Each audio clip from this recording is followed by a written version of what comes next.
Hello, good morning. Welcome to our Good Friday service here at St. Philip Neri. What's our schedule like today?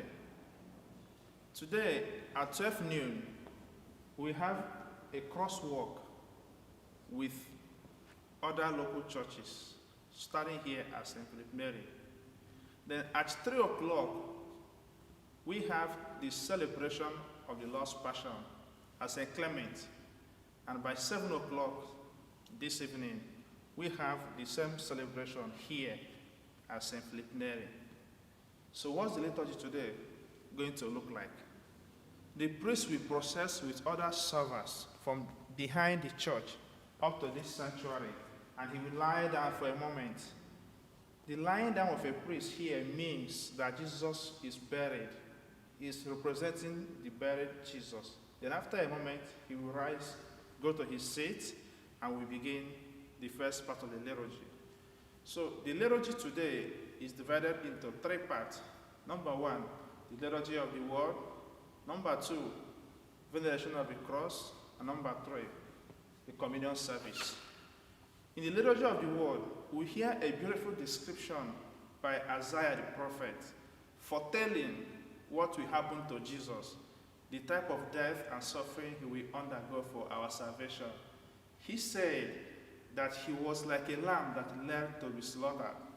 He did not utter his word. He did not utter any word. He was silent.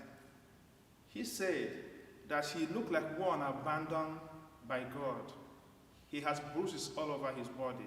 We thought of him as one punished for what he did.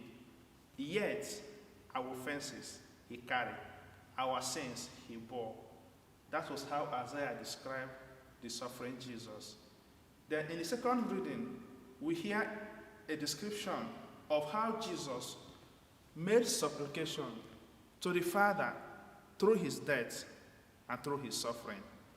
The high priest made supplication by offering sacrifice, but Jesus, our new high priest, made supplication by hanging on the cross. In the third reading, we hear a beautiful passion narrative by John, how Jesus was arrested, tried, crucified, and how he died. On the cross, in John chapter 19, verse 30, Jesus said, "It is finished." That means that all our sins has been forgiven by his death on the cross. That was what John was describing in his gospel. Then after the liturgy of the word, we go to the veneration of the cross. What does that mean? It means that we lost our first friendship with God in the Garden of Eden when Adam and Eve ate the forbidden fruit. Now Jesus came and hung on the tree and saved us.